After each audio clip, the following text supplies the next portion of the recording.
We only know what's been alleged. We are told that the memo may involve a former Trump advisor named Carter Page, who believes the so-called Steele dossier, filled with salacious and unverified accusations against the president, partly funded by Democrats, was used as the basis for a surveillance warrant to spy on members of the Trump campaign. Lots to talk about here, so let's bring in Tom Dupree, former Deputy Assistant Attorney General under President George W. Bush, for analysis. Great to see you tonight, Tom. Good to see you, Shannon. Okay, so let's talk through this. Apparently, the committee voted on Monday to release the memo. The Republicans did. It went over to the White House, and this is where some of the confusion comes in, because we're told, according to the reporting of our own John Roberts, who's our chief White House correspondent, he says there was a new version of the memo at some point that was a product of review by the White House that was then presented to folks within the DOJ or FBI to allay their concerns. Still, the FBI after that had this to say. The FBI was provided a limited opportunity to review this memo the day before the committee voted to release it. As expressed during our initial review, we have grave concerns about material omissions of fact that fundamentally impact the memo's accuracy.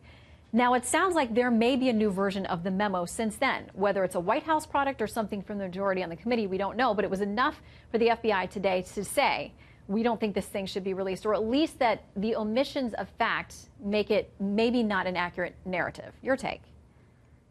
Shannon, my take on this is that you need to take what the FBI is saying seriously. That's not to say that this memo can't ever be released or that it couldn't be released in modified form, but I would say this, that the president appointed Chris Wray to be the director of the FBI because he trusts his judgment. And when the FBI says it has grave concerns about something like this, again, you don't absolutely have to follow the FBI's recommendation in every case, but at a minimum, I think you need to take it seriously. We've seen that there's been some back and forth between the White House and the FBI. The FBI apparently still isn't satisfied. I'm hopeful that in the next 24 hours before the memo gets released, there can be some sort of compromise or accommodation that at least enables some degree of transparency into what's in this memo, but at the same time in a way that assuages the concerns that have been raised by the FBI about protecting our intelligence sources. Yeah, it certainly feels like there are a number of competing interests here, because you have a number of Republicans on the committee and otherwise saying, listen, these entities have not helped us as we've tried to get some information. They refuse to release things for us, and so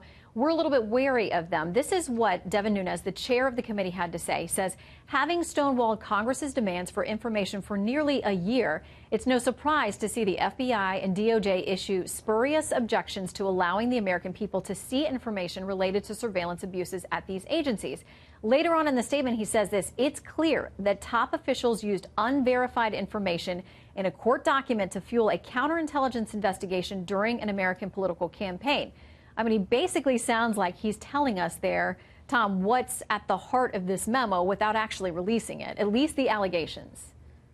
I think that's a very fair characterization. I think from the congressman's perspective, the FBI and DOJ officials might have been shading the law a bit or not fully presenting the evidence in order to obtain these warrants to conduct surveillance. I think from the FBI's perspective, they may think that, number one, the congressman's presentation of the whole record isn't fair and isn't accurate, and number two, it may jeopardize our confidential sources. There's always a tension between DOJ and Congress in terms of putting a spotlight on surveillance methods and intelligence gathering and that sort of thing. That tension's not new. What is new here is the tension that you see between two arms of the executive branch, the White House and the FBI. To be having such a public dispute is extraordinary. Normally, this is the sort of thing where calmer heads would sit down in the White House, they would sort everything out, and they would all be singing from the same hymnal. That's not happening here. No, they definitely seem like they're at odds. And so we had Chief of Staff John Kelly say that this thing's probably going to come out quickly, and he thinks the American people need to see it. So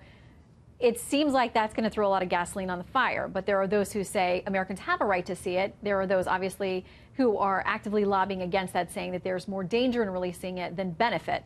But we have this from Senator Ron Wyden tonight, a Democrat who has been very critical of FISA, who's been very critical of any kind of privacy intrusion on Americans. He says, if this memo comes out, I have a long list of less sensitive but still classified information that the American people deserve to see.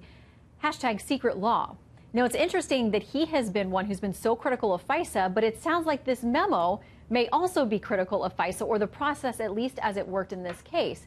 What do you make of a sitting senator saying he's going to release some classified stuff, too?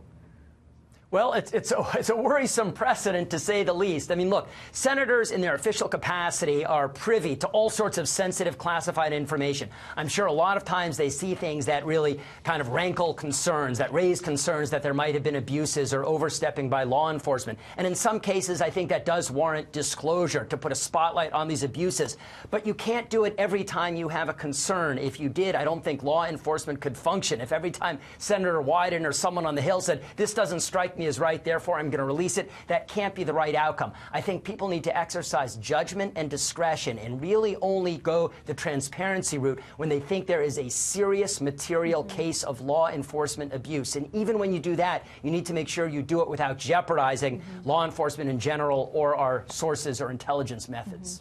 Tom Dupree, you always tackle the really tough questions for us, so we thank you for doing that again tonight. Great to see you. Great. Thank you, Shannon.